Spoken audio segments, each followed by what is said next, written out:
review your research methods? Yeah, one type of research I did was I looked at Gordon Giltrap's biography, and there was an extract talking about his early life, his idols in music, and also the route of music he took being on the folk club. So that was a biography, which, I don't know, lots of people write biographies and they're not necessarily true, but this was then hosted on his website in a blog, posted by himself.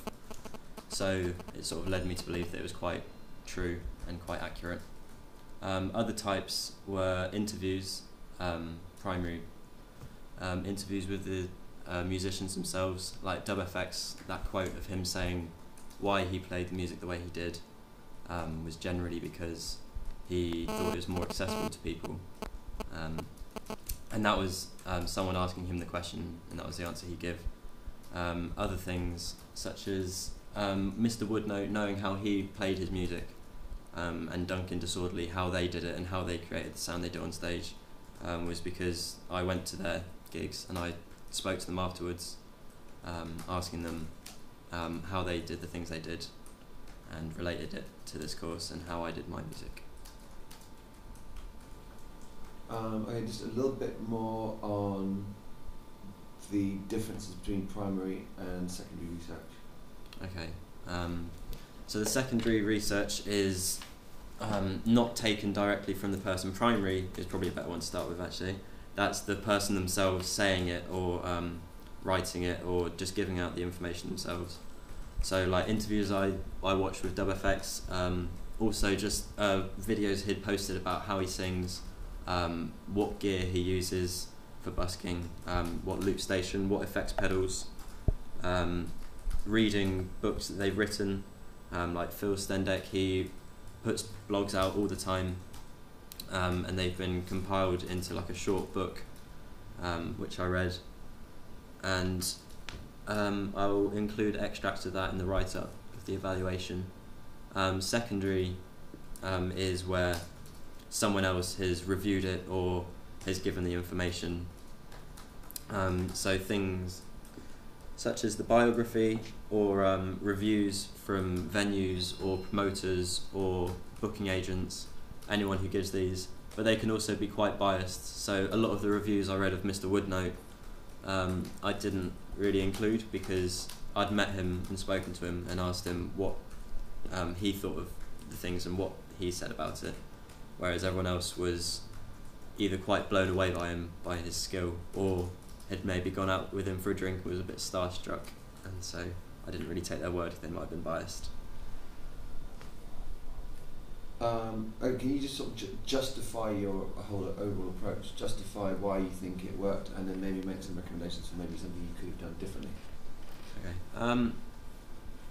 I think from the title, methodologies and techniques, I did quite a lot of the methods of doing the loop station and delay and practical ways of showing how people do their music.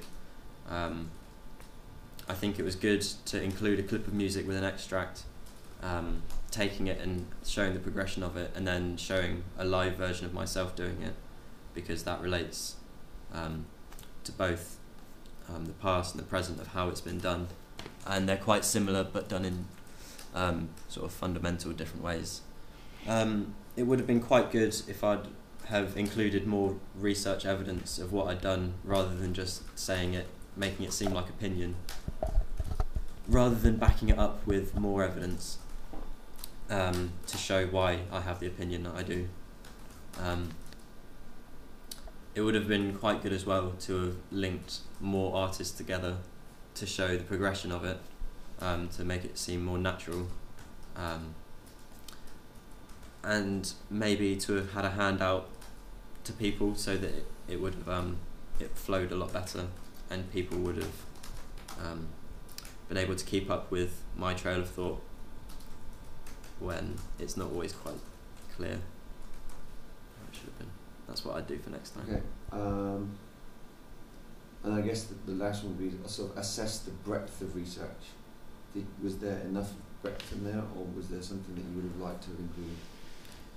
I should have talked about the origins of the music.